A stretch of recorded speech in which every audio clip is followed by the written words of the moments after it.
Hey everybody, here it is Bobby from Direct Gaming, and last time we did one of these videos with a bunch of us on it, I said someone is gonna get upset, right, that their game is not on the Game of the Year list, right? Listen, I don't understand what is going on, but I have to make a complaint.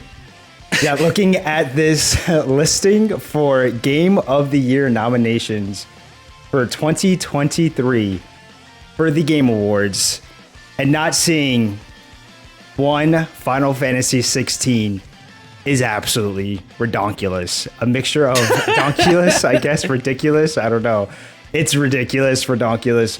I cannot believe I'm seeing a bunch of some great options in here, but I'm picking apart that Resident Evil 4, and I'm just thinking Resident Evil 4 over Final Fantasy XVI is absolutely insane to not put 16 over 4. Get him. Get him.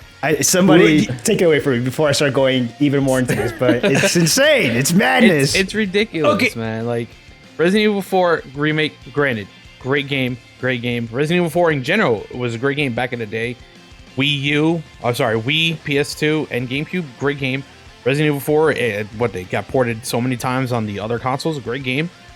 Mind you, Resident Evil 4, my first Resident Evil ever, great game. But come on, 16 needs to be like, I can't. I'm lost for words right now because Resident Evil 4 is just good, but 16 just so good. Story was great, combat was great, and everything was great. And I don't want that to take away from Resident Evil 4 either. I feel like there's going to be that conversation of like, oh, like Resident Evil's a perfect game. And I'm like, well, hey, it was already a perfect game. Like, it was a perfect game back when it came out in like 2008, which it won like Game of the Year, I think. So it's like this thing of like, it already had its flowers, in my opinion.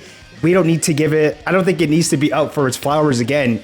But there is a big controversy, and I want to get Bobby's take on this because I think we kind of talked about it a little bit. But there's this whole thing about like, oh, well, it is like a genuinely like big remake. And in my mind, I'm like, listen, I don't know how much like did they change from the ground up of the original, but because I haven't played the original in God knows how long. But in my mind, it doesn't feel like a big change from like Final Fantasy VII remake and how they went about that one. To see how they kind of did Resident Evil 4 remake, I'm just thinking like, I don't feel like it's in the same vein there. So in my opinion, fantastic game, right? It's great. Yeah, it's really good. Absolutely. But 16, it's a brand new game. I don't know. I'm also in this thing of like, it's a brand new game too, and it also received really good praise and everything. And I just feel like obviously there's always going to be an opinionated thing, but I just feel like it deserves that spot just a little bit more. I mean, I could sit here and go off about it, but I mean, my biggest thing, I feel like that game conquered, in my opinion, I like the story more of 16, I think, more than 4. 4 has a good story, but I mean, I just feel like 16, in my opinion, is a little bit better than that one. But I mean, 16 just offered a lot of things for the franchise of Final Fantasy that I feel like it brought it to that next level. It took a lot of what made 7 so good, 7 Remake, and I just feel like, the next numbered mainline series title just went off the chains, in my opinion. But the biggest spectacles ever, another amazing soundtrack, and again, we talked about it before, but like even the voice performances were just like insane. And it was already just a couple things I'm just like, man, I just feel like Resident Evil 4 was great, don't get me wrong, but I just feel like 16, in my opinion, for those things were just so much more better. But go ahead, Bobby, I wanted to get your thoughts on some of that. Yeah, I actually agree with you guys in that Resident Evil 4, from what I can see, it looks like an incredibly solid thing. Like, I have it. It's in my stack that you guys can see behind me, right? Yeah. It's in my PS5 games, and I just haven't got to it yet. Just like, I'm finally getting to really diving into Baldur's Gate, as opposed to like, I played it a few hours and was like, holy crap, this is incredible. Now I'm like 20 hours deep or so, and I'm like, this is ridiculous. So like, I'm going to get to it, right? But from what I've seen, it is a good remake. But shy of like Final Fantasy VII remake level of remake, where you've broken everything down and changed like fundamentally how the game works, and improved it in every feasible way. Like, I can't personally get behind a remake. And I had this conversation on Twitter with someone where they were like, well, I really like Resident Evil 4 remake. I think it was an excellent remake, and like the original game was great, and I love the remake. And I was like, hey, I get it. I worked on like Dead Space back in the day, and seeing that remake was really cool, especially considering there were some parts that were different enough that like I played that game before that game came out. I played it like 80 or 100 hours, right? At least, because we were like the certifications testers, right? That tested it right before it went for certifications. So we'd play it for like 2 to 3 weeks, as opposed to the other testers who'd play it for like 9 months to a year, right? But like I was like, I love the Dead Space remake, and it shocked me how well that was done and how much care was put into that. And I get it for Resident Evil 2, but I don't think the Dead Space remake should be on there because it's a remake. It's not a full-fledged new game. And this was a tough year because we had so many great games come out this year. And I mean, even like some of the games that people say are mid are better than like other bad games, or even good games from other years, right? That's what I meant. I apologize, right? Like, there's some games that have been nominated for Game of the Year. You're like, oh, okay, is that really Game of the Year worthy? And this year you get something that's, like Final Fantasy that doesn't make it, and you go, how? Because that game was incredible, right? So, I mean, what do you think, Will? I know you mentioned Resident Evil. You kind of agreed on that. Like, what would you say should take that spot? So if I had to choose between Resident Evil, Final Fantasy 16, and maybe another game, let's just say Star Wars, it's going to be 16.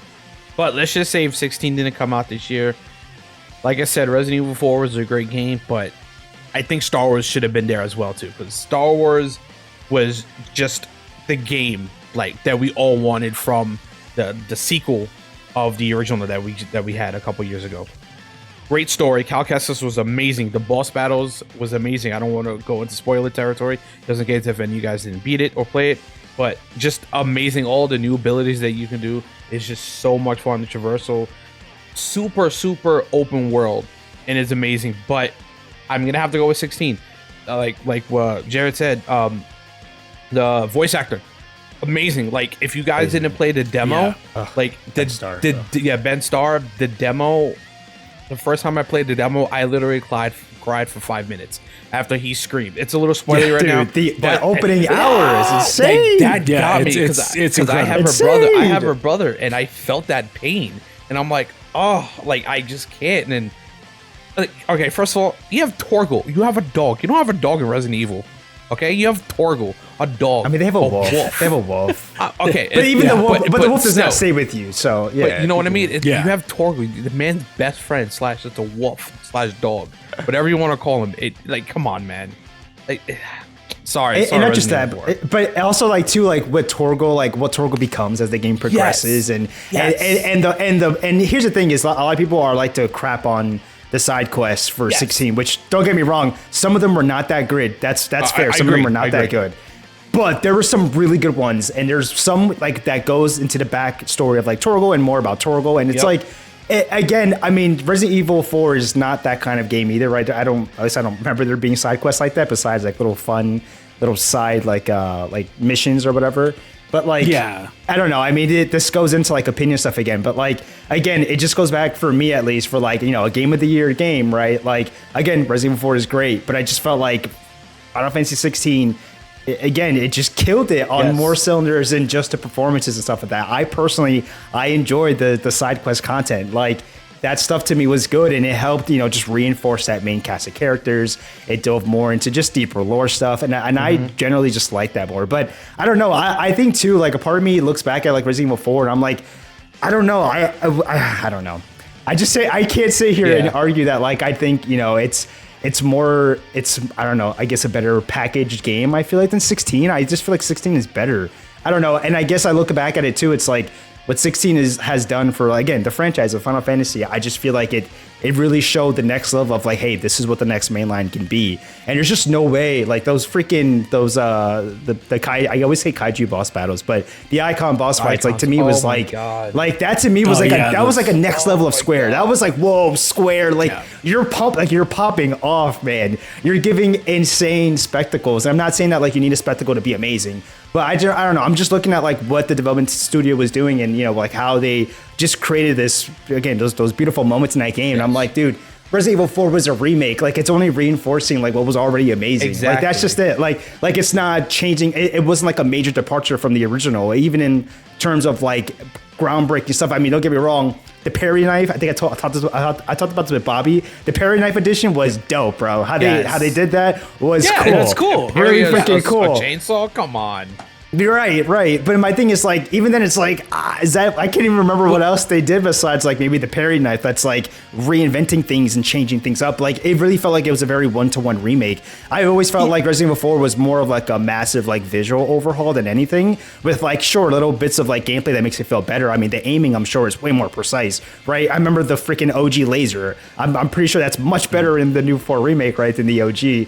But like, I'm just thinking like, I don't think much else was that much different. Again, I just don't feel like it did enough to say like, yo, this is a remake worth putting for Game of the Year, in my opinion, over a game like 16 that I felt like just went up a notch and just showed like the next level of Square Enix and what they can do, in my opinion. I absolutely agree with that. Like, Resident Evil 4 was like the as far as I know, the parry mechanic is like the only new mechanic, right? I think that's what I'm trying to remember. Like, yes. I don't think there was anything like new, like mechanic wise. Other than that, it's just that, right? And so like you know, when you see like when you see Spider-Man 2 and Tears of the Kingdom and Alan Wake 2 that are all sequels, and they have more new mechanics than the remake that got nominated, that's one of those things that does feel a little weird to me, right? Yeah.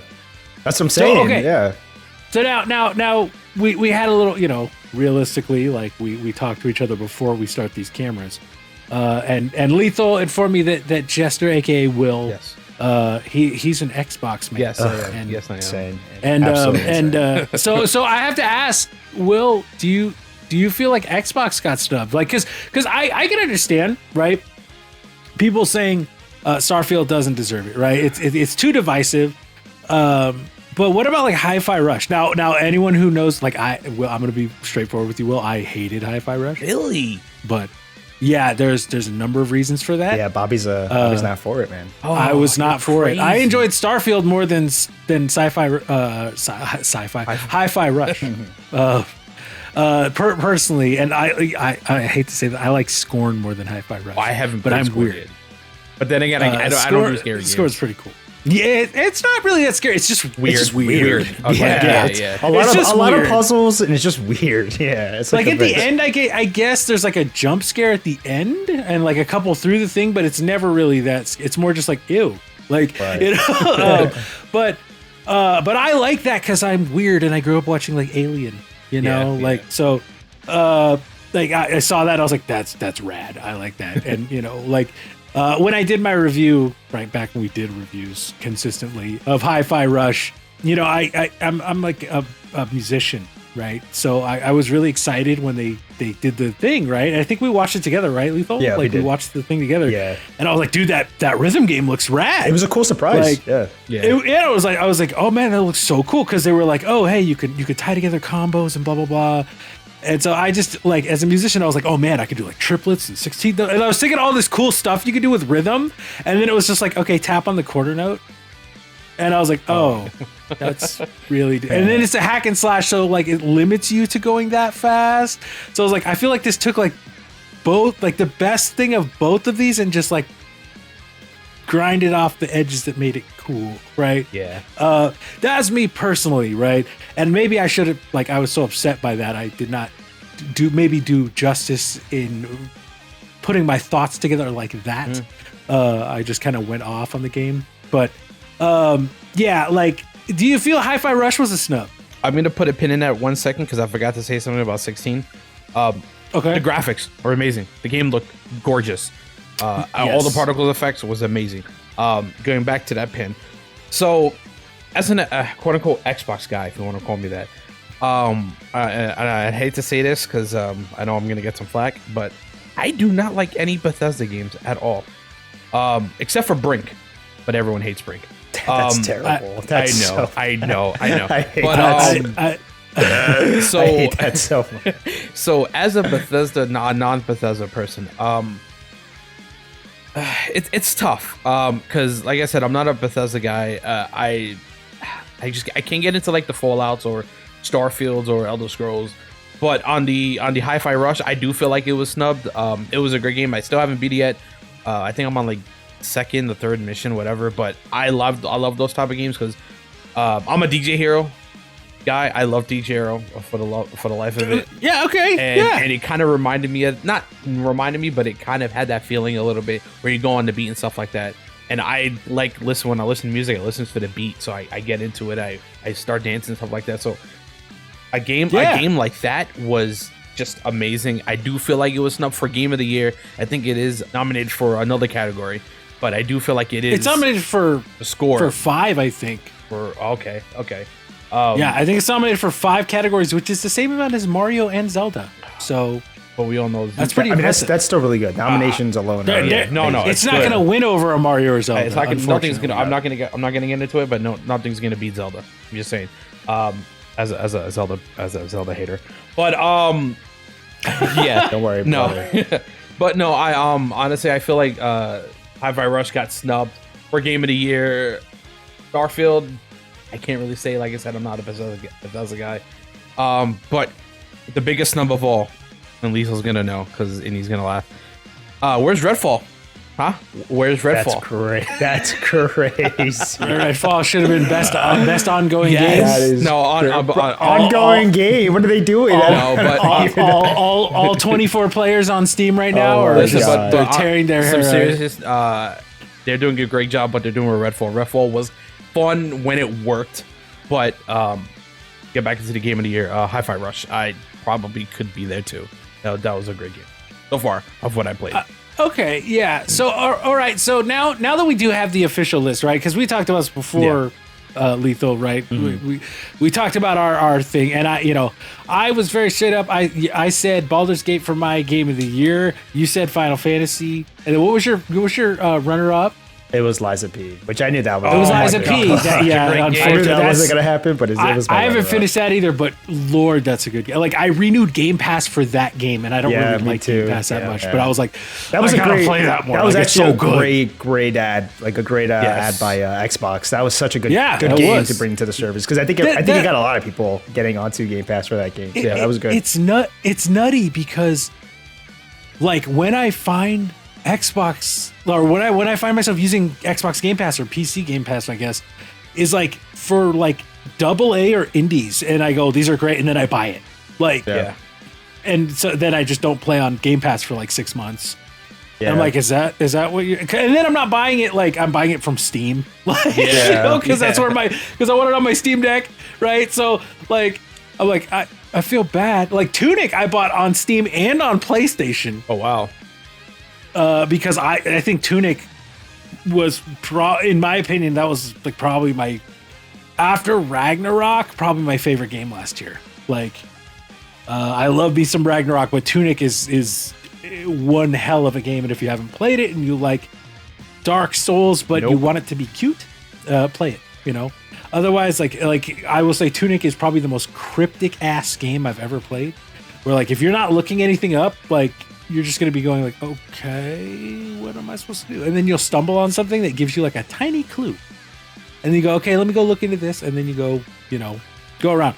Play Tunic. But so Will, what would you say for your pick out of these? Oh, so we're excluding 16 then? Yeah, just like, we have no choice. We have to. If you're on the GameAwards.com and you're signed in to vote, what are you voting for? Spider-Man 2, all the way. Okay, that's fair. Yeah, it was that was gonna be number 2 no matter what. It was gonna be 16 and then 2, and then just a little tangent. Lethal knows I hate Soulsborne games. Hate it, but I fell in love with Liza P though. Are you sure you're an Xbox guy? like you just said 2 PlayStation games. But no, I'm all around, man. I have everything. But no, that's cool. So I guess Spider-Man would be 1, and then I guess a runner-up would be. Unfortunately, I gave it flack, but I'm gonna have to go Resident Evil 4. But it's gonna be Spider-Man. I'm voting Spider-Man. Okay, and Jared, Lethal. What would you say? You have to vote for a winner and then a runner-up here out of what we got. This is a super unfortunate for me. I ended up having to go with. See, Bobby's gonna hate me, but like Tears of the Kingdom, man. Oh boy, that one is just. It just felt like a chore for me. I'm just gonna put it out there. That's I just couldn't. I mean, everybody's different. Vibe. And then I already gave my thoughts pre-recording here, but Super Mario Bros. Wonder. I mean, I don't know about that one. We already know, like, you're the only person I knew that finished Redfall, so we already know what kind of taste you have. I finished Redfall. Dude, there was no games to play. There was nothing to play. I played it with Will. That's who I played it with. As much as we possibly could. He was the only one that like actually wanted to give it a shot, and we gave it a fair shot. You guys are both just like looking at each other in the eye, just like I forget when it came out, but there was nothing. It came out in May, I think. Was it? You want to do it, man? Yeah, I was like, there's nothing else to play, dude. You want to just give it a shot? You know why? Because it was right before Zelda, so everything but Redfall. I think that's what it was, yeah. Everything but Redfall was like not touching that. Because, that's what it was. Because Lethal was trying to rush before, he was trying to rush it so he can play, I was Diablo and 16 at the same time, too. So I remember that. Yep. That's what it was. But anyways, dude, I mean, again, nothing to Mario Bros. Wonder. I mean, if anything, I pick it over Zelda, that's for sure. I'm not gonna. That's not my choice. That's just me just going through these. I'm gonna have to go with Marvel Spider-Man 2. However, I will say, I keep saying this, and I'm trying to see if I can get it done over the weekend, but that could potentially change for Alan Wake 2. Alan Wake 2 is this game that everybody keeps talking about on the timeline, and I hate it. And I hate that I'm not a part of that conversation because it seems like it's a game that is definitely up my alley. And I played Control and I played the Alan Wake remaster, not the OG, but I played the remaster.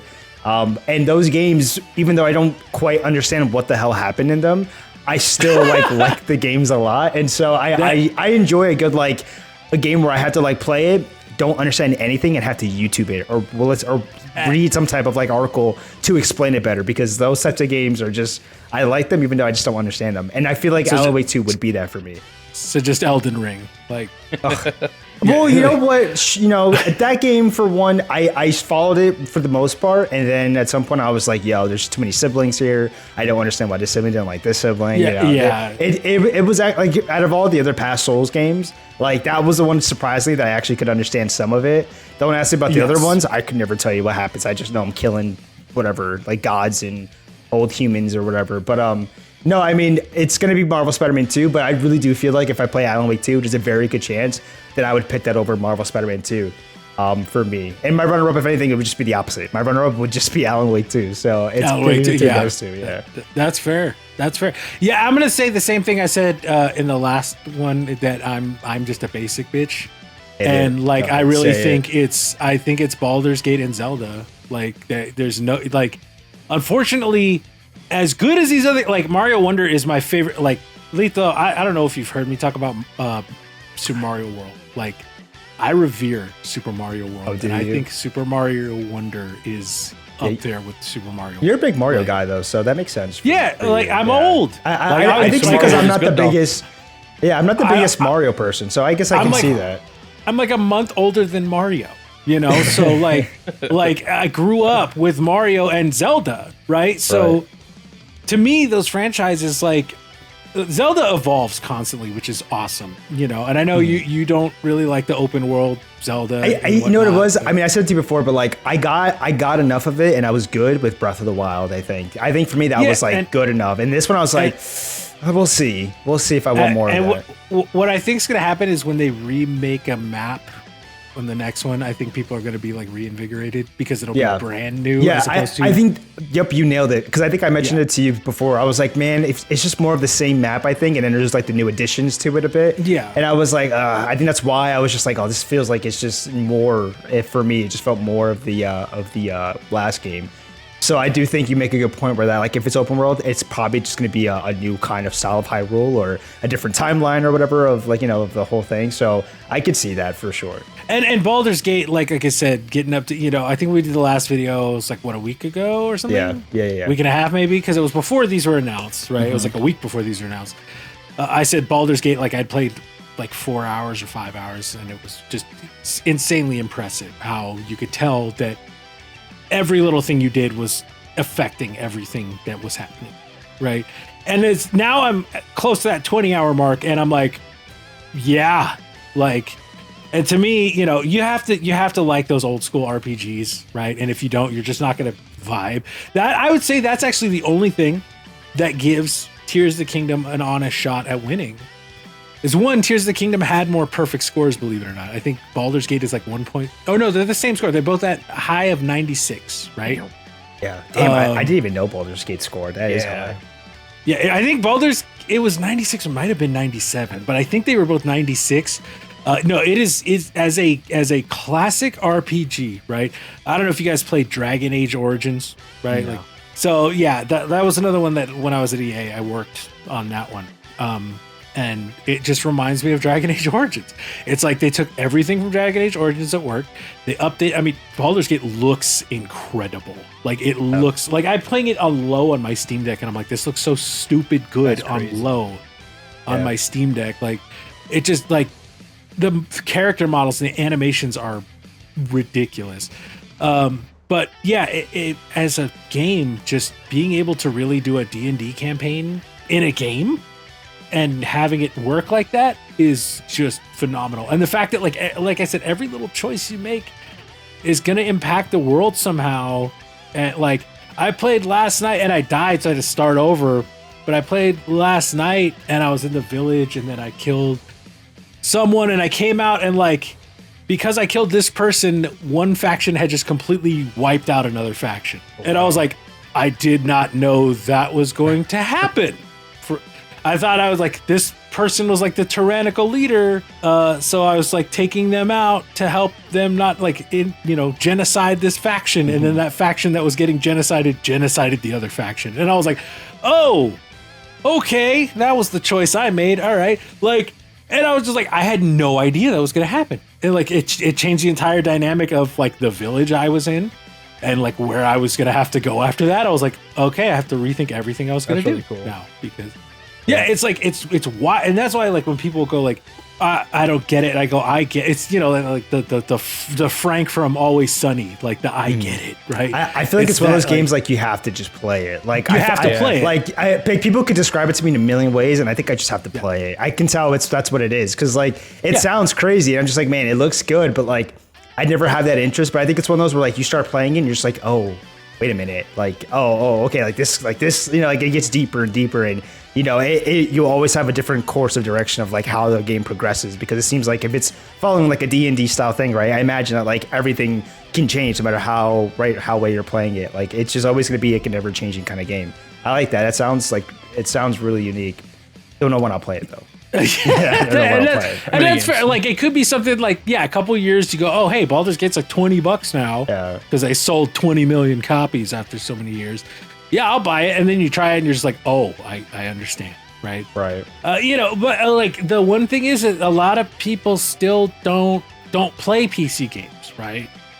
And especially play these kind of RPGs. And that, to me, I was like, if they're super close, and more of the vote comes in for Tears of the Kingdom, I think that's going to be like the upset of the decade in the Game Awards, right? Yeah. And a lot of people were upset at like 2020 and The Last of Us, like. I don't care because Last of Us 2, in my opinion, was fantastic. I thought it was too. So I don't. Good. Yeah. So it was. Yeah. Right. So like in my opinion, like that is one of the best games that I've ever played. Right. So anyone like Talon, you may watch this. Ghost of Tsushima did not deserve to win that year. I'm sorry. But like like if that happens with Baldur's Gate and Tears of the Kingdom, I think really. We would see people just lose their minds and go like, oh my God. And then other people would be like, Zelda, right? Like, cause we talked about this. You and Talon both were like, oh, we don't really, we're kind of over this open world, big, huge Zelda. And I was like, guys, they sold 20 million copies of this game. The next game is going to be a big, huge open world Zelda because they've cracked into an audience that they've never gotten before. I hate it. I feel like it's the way of the world. It sucks. I legit feel like if Zelda wasn't attached to that name, to the game, if that name wasn't attached, it wouldn't be selling that well. Like just because it's Zelda, it's selling. Well, no, it is because it's. I think what happens is it is because it's Zelda, right? But you have to understand, like these two games have outsold, I think, the rest of the franchise, like in totality. Yeah. I mean, right? it is a major departure, right? I mean, this is, like you said, it's the first open world Zelda. So, like, I get that for sure. Like, it's obviously, that makes sense. So, like, it just sucks because, the problem is, I don't know about other people, but, like, I think we talked about this before, but, like, I think in general, I have gotten tired of open world games. And so to see, like, Zelda go, like, like, when you say that, I'm like, okay, you know what? Then the, like, CEO of Nintendo also say, like, oh, my God, like, this was amazing. Or I forget who said that, but someone said something when this game crossed, like, right, the 20 million sales are like, this is looking to be like the next continued, I guess, step or whatever for Zelda. They said I think it was Anuma said that's where the franchise is going. Yeah, like, I think he's the guy for Zelda, right? Like right. He's in charge. No, yeah, it's just for me. It's just like I'm just tired of it in general. I think, and so it's like everybody wants to do a big open, if not open world, it's like an open zone, right? It's a semi-open world. It's not fully open, but it's kind of, and it's just like. I'm getting so tired of it. Like it's getting to that point for me, I think. And so that's why it's just like, I can't do this again. That's one of those things, like it all depends on the game too. Cause like I guarantee you didn't think about it in Spider-Man, right? Spider-Man, you're probably just like, hey, I mean, Spider-Man is an open world game, right? But you go into Spider-Man going, this is what Spider-Man is. It's an open world game, right? Mm-hmm. So I think part of it's probably that, right? You expect like the next Zelda to be like 16, right? Like to be kind of linear, very story based, like straightforward, right? And that would be like, and then dungeons, right? Yeah, I mean, my optimal Zelda or my favorite Zelda was always Majora's Mask. Like, you just give me a Majora's Mask remake, and that's my game of the century. Like, that's it. That's actually what I said. I said I want the next one to be this style, but in Termina, so that you can, fuck around in Termina. And go anywhere and do whatever you want in that world because that world's so weird. That. Like, I would actually be down for that. That would actually be fun, and I think that's because that's a completely different style of like combat gameplay, right? Like, I'm expecting you to put on the different masks and be able to do some cool stuff. I mean, I guess maybe in that aspect, I think I get more interest into it again. But I guess it all depends on what's the full package going into it. I think for me. Now, Marvel Spider-Man 2 and Alan Wake 2. Like, I loved Spider-Man. I thought it was incredible. Fantastic. Same thing with Mario Wonder, and Alan Wake. Like, I still got to play it, but yeah, I think this, like I said, like except for Resident Evil, this is a pretty strong list, right? Because Alan Wake 2 is supposed to be really like head trippy, very strong, like incredibly strong narrative from what I've heard, right? Zelda is just Zelda. It's Breath of the Wild 2. It's bigger. It's better. Baldur's Gate 3 is absurd in like the choice. Mario's Wonder, in terms of like 2D platform, fun, creative gameplay loop, is just out of this world. Spider-Man, just again like Zelda, bigger, better, everything. And then Resident Evil is like a remake. It feels kind of weird. Yeah. I can't wait to see that. I can't wait to see the comments. Like, Resident Evil is perfect. What do you mean? Like, why would you? What do you mean it should be it? Okay, like, I'm sorry. I just feel there's other games more deserving of the nomination. It literally won Game of the Year already. Like, back in like its first original release. Like, why? Why? It was like 2004, right? It won a ton of awards. Yeah, like, why is it allowed to have that recognition again? I mean, whatever. But I just feel there's other games more deserving. 16. So let's go. So here we're gonna go to best game direction now. Okay, we're gonna talk about a couple other awards, and you guys are gonna, and me, I'm gonna get my wish. It's the same list except no Resident Evil. So Alan Wake, Baldur's Gate 3, Marvel Spider-Man 2, Super Mario Brothers Wonder, and Zelda Tears of the Kingdom.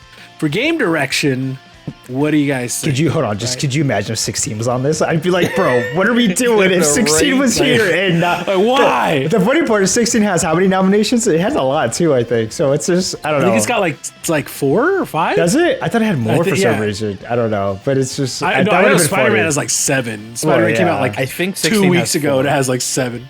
Is it 4? Yeah, I think 16 has 4. So best game direction, right?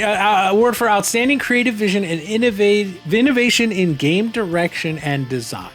I'll tell you what's not getting picked, Bobby. Zelda Tears of the Kingdom. That's Redfall. Yes, Redfall, baby. I don't know, man. Dude, I wouldn't even pick Spider-Man 2 here, in my opinion. I don't know. For this one, this is a game where I bet you if I would have played Alan Wake 2, I'd have been like, oh, easy. Alan Wake 2. I would say immediately for me, Spider-Man 2 is off. Like Yeah. it's no question that it's That's off. what I'm saying. It wouldn't be for me either. Like I truly think for me it would be Alan Wake 2, because I not even playing it and just seeing like the trailers for it and people's like talking about it, I can already tell it's a game that's like only a mastermind could think of it. Sam Lake, I think, is the guy behind it. So like I've heard about stories about that man, right? He's got some crazy imagination stuff and crazy stories and everything. Like I can only imagine if I play this game how mind tripped that would be, because that's all I ever see is people just being like, dude, what happened? Like I don't even know what's happening. Like that to me is like there you go. That's best game direction in my opinion. I'm gonna go with it even though I haven't played it yet, because I just know in my opinion it should take it, for me at least. Okay, what about you, Will? To be honest, I was gonna say Super Mario Brothers Wonder, man. Like that's like Okay. like what you do in that game. Like I said, I haven't beat it yet. I think I'm on World 3.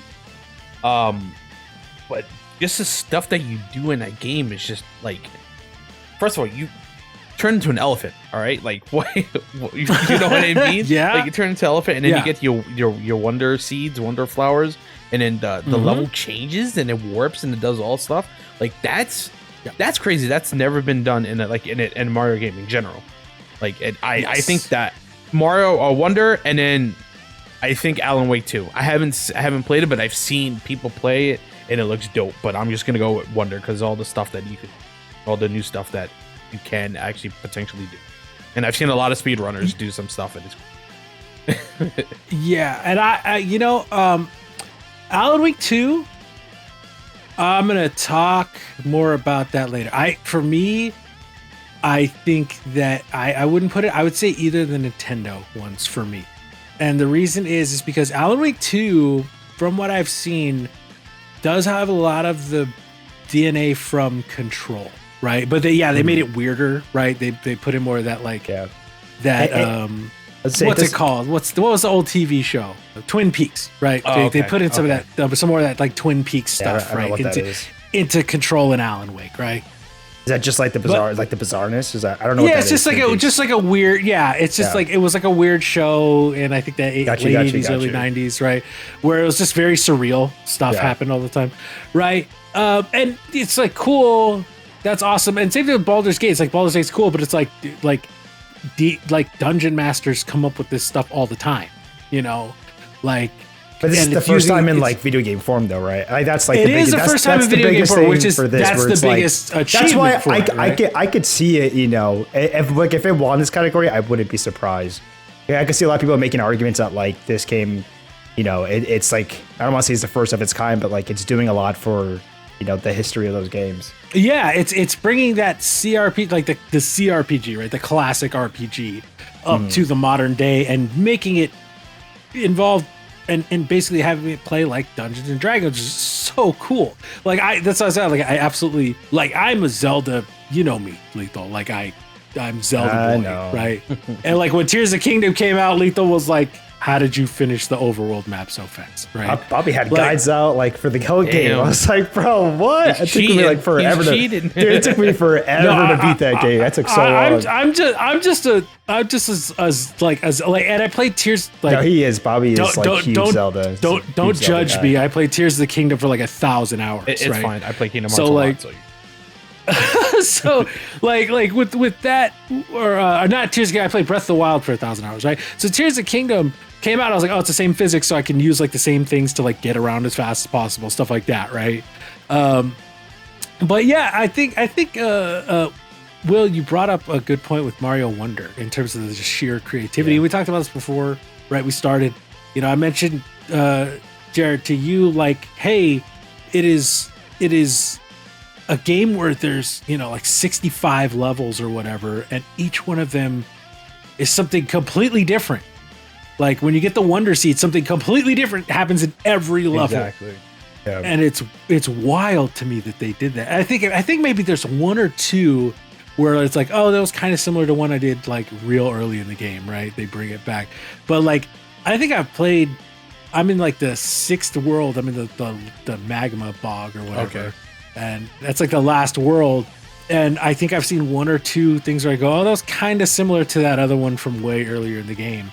And I'm just amazed at how much there is in that game in terms of just the sheer creativity, right? Yeah. So I can see that too. Like I don't want to, like, jokes aside, like I did play Mario Wonder, and I got to the end somewhat, but I mean a lot of those worlds were freaking awesome, dude. Like some of them completely changed the camera. Like you were no longer playing this 2D, you were playing like I think it was like overtop view or top of the head view, and I was like, yo, what the hell? Like they had done some, like, it's true, they did do a lot of cool creative things that were like very first for like the 2D Mario kind of style. So like I give it props for that. Like for real, like I mean I could see it truthfully I could see it take this category too. You know, for me, I just want other games. But I mean, I wouldn't be mad if it's okay because I can see it. That is my point. For what it's doing for the 2D Mario games, like it's genuinely cool, man. Yeah. Wonder kind of reminds me of like a Donkey Kong Country Returns / Tropical Freeze. Like in that aspect of all the creativity that you can do in those games. So like that, I mean, I don't think Wonder is just it's just fantastic. I'm sorry, I'm like stuttering because I'm just like wow, they actually did something that actually worked. You know what I mean? There's other Mario games that like was okay. I loved Sunshine, but not a lot of people liked it. But the stuff that you can do in Sunshine and the stuff that you can do in other games is just amazing. From game to game, they changed everything. Yeah, I agree. So let's move to best narrative, because I'm actually really curious to see what you guys think about this one. This one's gonna have Alan Wake 2, Baldur's Gate 3, Cyberpunk Phantom Liberty, Final Fantasy 16, and Spider-Man 2. Bobby. Yeah, right. Wait, why you have to ask? Why do you have to ask? Bobby, if it has 16, if it has Final Fantasy 16, guess where my vote is going, buddy. I mean, and not even just saying that because it's 16. Like, no, I'm not saying it because of that. I'm genuinely saying because that story had me crying. I mean, it's been a while since I've let out a good freaking cry, bro. Yes. I'm talking 4 a.m. staring at my TV in tears, bro. Literally, for a brother that I don't even have. Like, that's what I'm trying to say, bro. It's like, I'm an only child and this is making me miss my brother, man. Bro, exactly. I felt like Joshua was my brother. Like, that's how compelling that story was. And I just see Lethal at the end, like the end of his play session of the night. He's just in his room, tears his shirt open. He's like, yo, Joshua! Are you kidding? No, I'm not even, I'm literally not even kidding. I cried too many times in that game. Yes. And it's just because, like, I said it before and I'll say it again, man, but like the performances and the music, the combination of those together with some, in my opinion, good storytelling, like it just created a beautiful narrative that I freaking fell in love with. That's why, in my opinion, I think it's best narrative. Now, again, anybody can make those arguments for the other games, but for me, it's 16, hands down. I mean, I was gonna say it's kind of tough because Spider-Man 2 was great, story was great, but like, if you didn't play 16, please play 16. I don't care, just play 16. At least play like the first 3-4 hours to get what we're talking about, or you even play the demo. The demo's up. Just play the demo to see what we're talking about. Play the demo, and it's amazing. Like the first an hour into the demo, or maybe 45 minutes into the demo, you get that like the most like saddening scene, and you hear him. You just hear him scream. That right there just won best narrative, but. A whole game. Well, other stuff happens. No spoilers, but other stuff happens, and it's just hits you right in the feels. And it's 16, no matter what. It's 16. I was gonna say I haven't played Alan Wake. I've played some of Baldur's. I'm still in Act 1, being realistic, and I haven't played Phantom Liberty. I finally got around to playing Cyberpunk, but I haven't played. But I have to agree, and I love Spider-Man and Spider-Man's stories generally. But Spider-Man 2, I said this in the last one. Lethal, like the emotional gut punch was not as on point as the first game, in my opinion. Not that the story was bad. The story was very good. But like the emotional payoff at the end. At the end of Spider-Man 1, when Peter's like collapsing, right? Again, spoilers for a 5-year-old game. Play it if you haven't. It's like $20 on Steam. Spider-Man 1, when Peter has to make that choice at the very end. One, like knowing he has to go like get his mentor. Right, because his mentor is the bad guy, and his mentor knew all along it was him. That reveal, like, and Peter feels completely betrayed by that, and that he kind of let himself be turned into Doc Ock on purpose. that, and then at the very end when he has to make the choice between like saving the city or saving May, and he has to let May go, like all of that stuff in Spider-Man is just so heavy. And if that was the narrative of Spider-Man 2, I'd be like Spider-Man 2, right? But with what we have here and what I've played, I have to agree with you. Final Fantasy 16 was just so heavy, and it really did play into those like familial bonds, right? I have two brothers, right? They're both younger than me, so like it's like, you know, Will, I think you said earlier, like, you're like, I have a brother, man. I felt that. I felt like, that and Lethal's like, I don't have a brother. I felt that, man. Bro, that's how good the writing was, bro. I was like, yo, I don't have a brother, but goddamn, that must be how it feels, bro. Like it was so good. It is, right? I mean, there was a time, right, and long time viewers of this, right? Chin doesn't do as many videos with us anymore because he's a lot busier now. But you know, there was a time where he was worried. He was like, I'm having a heart attack. I was like, dude, you're like super in shape and you eat like super healthy food. I don't think you're having a heart attack. But it was still worrying. So I took him, you know, I had to take him to the ER like late at night. And it was like scary sitting there waiting for him, not being able to talk to him, not hearing from the doctors. Like, you know, that kind of stuff happens. And when it is family, it gets scary. I just and Final Fantasy 16. Yeah, it did capture that really well, and I think I would give it best narrative. I want to say two things. Sorry, I want to say two things. Good. The Spider-Man 2 story was phenomenal, but to get onto your point about how Spider-Man was, that you had that gut-wrench performance, I think Miles Morales had that too towards the end of the game. That got me as well. So I think if Spider-Man 2 had the Miles Morales / Spider-Man 1 ending, that was I would pick that. It's not a spoiler, but I'm glad something happened to that dumb bitch. That's all I'm saying. That if for 16 yes, sorry, for 16. Okay. If you guys I was like please put context. Please put context. For 16, I'm glad something happened to that bitch. If you played 16, you know what I'm talking about. And that was another story beat that was like, that just made me want to. That made me so angry throughout the whole game. I was like, I don't even know what happened. It just made me happy what happened. But that was one thing that was really great about 16 is like it was very Game of Thronesy, and it really made you. It was 100%. I've never watched it, but it made it was the biggest, like, yo, we took heavy inspiration from Game of Thrones. Yeah. Like if that opening hour didn't give it away, if you're not a fan, like I'm a fan of Game of Thrones. I love Game of Thrones. You could that first hour, it was the obvious connection to Game of Thrones. I was like, oh, I see what you guys did there, and you pulled it off really well. Like, good job. Like, you did that really well. They actually did, they did really well, dude. But it was good because they had that same style of villain, right? Like, we don't want to give away too much if you haven't played it, but they had that same style of villain that's basically like a Cersei, right? That style of villain. Yeah, 100%. In 16, and you ended up just hating her. You're like, I hate her. I fucking hate. I fucking, you know, and I think that's what Will's talking about, right? Yeah. Like, 100%. You said like, I hate. Yeah, and they make you hate her. Exactly. I never watched Game of Thrones, writing. So I don't like know what you're talking about in that sense of the Game of Thrones. But playing 16, I was like, bro, I don't even want to talk about it because this is gonna make me mad. Like, that's how much I did not like the person. Like, really.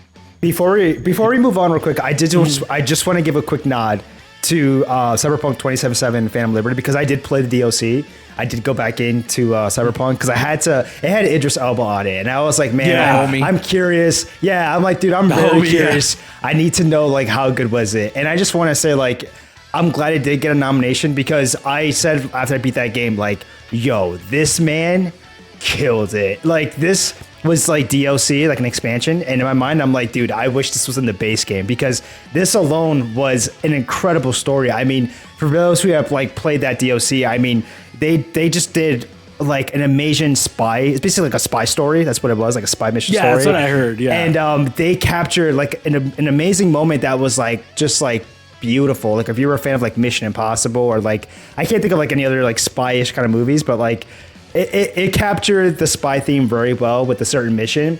And I just wanted to give a nod to Idris Elba, who I thought like sold that entire DLC. Like to the very end, like I was like, dude, did I make the right decisions? Like it was so freaking good. Everybody also killed it in that game. I wish I knew the actress who played Songbird. I think it was Songbird, her name was, but she killed it too. And this was it was an incredible DLC. So I'm actually very glad that it did get hit with the best narrative because it was fantastic. That's now that I'm thinking about it, I don't ever remember seeing any kind of like expansion or DLC up for a major award like that before. I don't think either, but like I said, like it was really good, dude. Like those missions were insane, and that story was from my understanding, top-notch. it's pretty substantive, right? It's a pretty chunky, like, meaty DLC. Yeah, so I think I got like almost like 20 or 30 hours. I mean, that was also like my playthrough with it, but I mean, I got like a good like 20 or 30 hours with it. It was good. Man, when we talk about microtransactions and stuff, I think we've had this conversation before, Lethal. Like I'm okay with paying for DLC. If you're giving me like a 15-20 hour DLC and you go like, hey, give us $30, I'm like, yeah. But if you go like, hey, do you want this skin? And it's $65 Diablo 4? No. Right. And also like I also trust like everything aside from Cyberpunk 2077 from its crazy launch, I generally always had like a big thing with CD Projekt Red. Like I like that studio a lot. So like I trusted that team to like kind of kill it with this DLC. And again, in my mind, I'm a big Idris Elba fan. So I'm like, yo, he signed up for this? Like, okay, he knows like it had to be a good script. Like I know he got the script and was like, yo, you know what? I think it's good. And so like for me, it's like I trust it. This was a worth purchase in my opinion. Okay, so with that, let's move on to best art direction. Now this is actually an interesting one, and I know what Lethal's gonna pick. Oh, easy. But we got Alan Wake 2, Hi-Fi Rush, Lies of P, Mario Brothers Wonder, and Zelda: Tears of the Kingdom. It's tough. It's tough because like I said, I didn't play Hi-Fi Rush that much. But I thought it's just really good looking. The art style was just great. Lies of P was fantastic. It's Pinocchio, like all that stuff you can do. And Mario Wonder, it's just Mario Wonder. Like I said before about the other time I said about Mario Wonder. I'm not gonna choose the other two because I didn't play Alan Wake, and you guys don't know me. I don't like Zelda. This one's really tough. Like I don't know. I'm gonna have to go Hi-Fi Rush, to be honest. Like it's okay. See now the Xbox is showing. Yeah, I see it. I mean, technically, Lies of P is on Game Pass, so.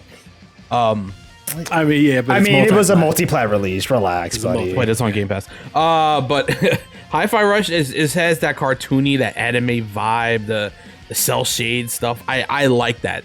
And Lies of P was very gritty. I do like that as well, but there's just something about Hi-Fi Rush that just like caught my eye. I think I'm gonna go Hi-Fi Rush. I can see that. Like I would if Lies of P didn't come out, I actually would have said Hi-Fi Rush because I also like I remember like Bobby, we were watching this when it got revealed and it was shadow dropped. I remember we were both just like, wait, what is this? Like, it looks actually really cool. Like, what in the world is this? I agree. Like, I dug the art style. I dug the character. I wish you could tell I kind of like played that game and like one and done it because I don't even remember the main character's name. But I mean, the world of that game was really cool looking. Like, it was like very comic booky, I think is how I described it. It had like that cool comic booky aesthetic that I really dug with it. It was really neat in that aspect. But it almost felt like it was like, Xbox trying to come up with like their own like kind of like a Ratchet and Clank. I kind of got that vibe from it. And I was like, this is pretty cool. Like I like the characters. Like this little roster, this little team here. I dug it. I mean, the combat was also unique because it was rhythm inspired, so it was a cool kind of flow to it. But I mean, even like when you were attacking the enemies, right? Like it was like the cool sound effects, like it like graphically and everything. Like I dug everything about it. Like it was actually really cool.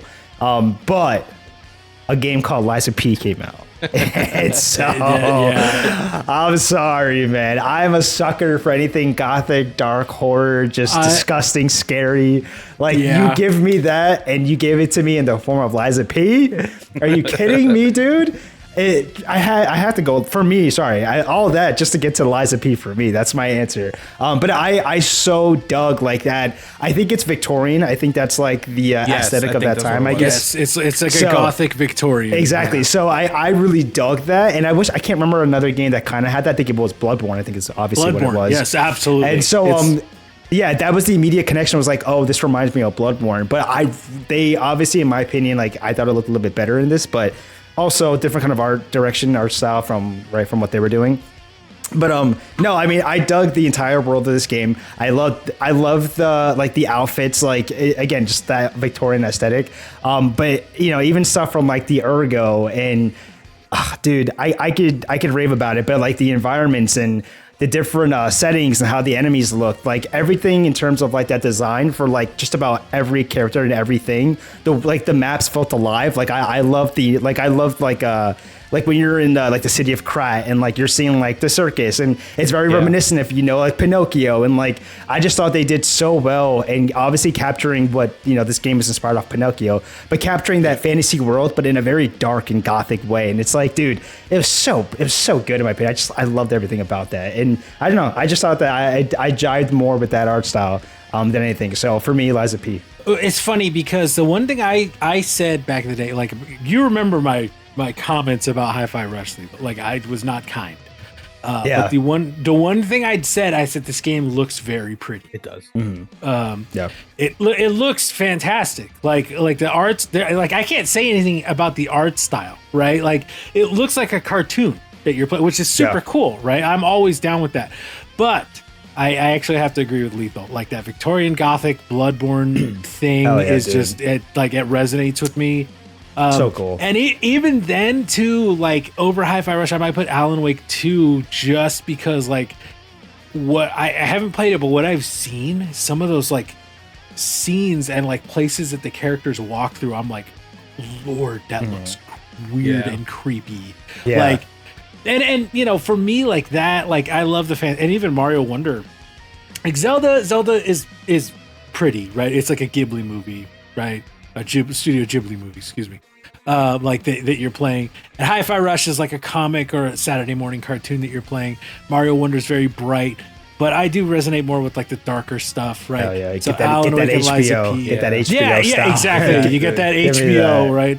Like I said, I grew like Scorn. I was like, give me that. Like that art style. I was like, yes. Like, so you give me that gross, slimy, creepy, weird vibe. Like I'm like happy camper all day, right? So I got to go with Liza P on this one too. Just, I mean, everything you said, Lethal, was right on point. Dude. And that, the Victorian Gothic thing just is and so like cool. Steampunk too. They had a really cool like mechanical like enemies and stuff. Like it was a very cool like blend of like steampunk and like, again, that Victorian Gothic style from like reminiscent of like Bloodborne.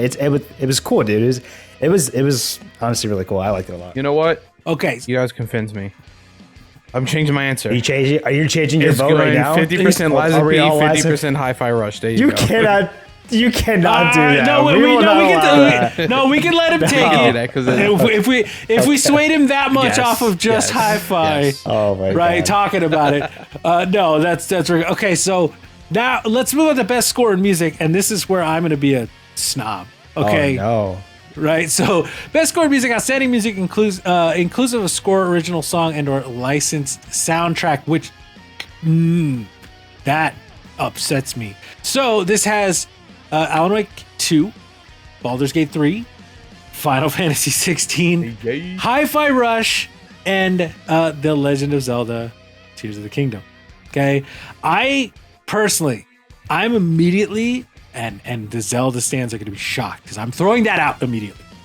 Like, and I'm also throwing out Hi-Fi Rush because I do not think licensed soundtrack. I think that is garbage. It's cheating. Like, it's cheating. Like, I feel like it's cheating. Like, they had like actual like rock and roll songs, right? Yeah. Or I'm trying to remember which songs were in it, but I remember they had like some of those. Dude, they had like 9 Inch Nails, and they had like the Flaming Lips in there, and like those are groups that I like. But like you're trying to tap into that as opposed to giving me like actual music that's composed by people specifically for this project. So like I can't abide by that personally. And it's the same thing with was it Metal Gear that one year that had like a ton of licensed stuff on it? And everyone was like, why would that win? Right? Like it's the same thing. I do not think a licensed soundtrack belongs on it. Zelda, I love the Zelda music, but it was only, they did better than Breath of the Wild in terms of really giving you like thematic stuff. But compared to the older Zelda games, that is one thing that I still feel like Tears of the Kingdom falls a little short on, is really giving you that like the big Zelda music, right, that we have from Ocarina of Time, and even the old, like the original game, like the original Nintendo game. I can literally hear like the bit sound in my head of that. I've played that game so many times and it just resonates with me, right? Like that original Zelda theme. So for me, I'm gonna actually say Final Fantasy. I'm straight, buddy. We all agree. Okay, Let's not disrespect Soken like that. Come on. So I Are was. you kidding me? So while you were talking, I was like, there was a game came out like last year, and I thought it came out this year. It's called Metal Hellsinger, which was actually pretty dope. And I was like, why is that not nominated? But it was last year. But yeah, no, like some of those icon battle themes and. My God, I really want to play it. I want to replay it just so I can just hear those music again. And oh my God, it's too good. It's too good. I want to play my New Game Plus so bad on 16, but I want them to do like a full performance patch of like FSR 2 or 3 instead of FSR 1, so it only works in the like fighting. Like I love the game, but I'm like the thing that keeps me from doing a full replay again is like I know that the second the battle's over, I'm going back to like 35 FPS. I'm just waiting for a PC port. Yeah, I'll take a PC port if it comes out for PC before they patch that on. Maybe that's what they're waiting for. Maybe they're like, we're integrating FSR 2, FSR 3 anyway. We'll just put it on PlayStation when we do it for PC. Yeah. Hopefully, like, because I'd rather not buy it again. I love the game and I'm happy to play it on my PlayStation. But yeah, the music for that game was phenomenal. Yeah. It was fun. Like. You know, that's the stuff that like someone like me who went to school for music and like studied music composition that we go like, I want to do that. You know, like I would love one day to be able to be that good to do that. Yeah. Right. You know, and it's just like you hear that and you go, that is someone who's mastered the thing that I'm trying to master. Right. And Final Fantasy 16, hands down, like Baldur's Gate. I don't want to take anything from Borislav Slavov.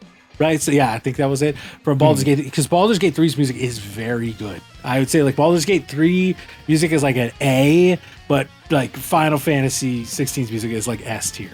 Like it is so good that it's one of those things that Square always just does. Like I was playing Mario RPG. Nail like a good, I was gonna say like a good track, like a good whole soundtrack, dude. It's insane. Like I'm holding it up now. I was playing the Mario RPG remake earlier.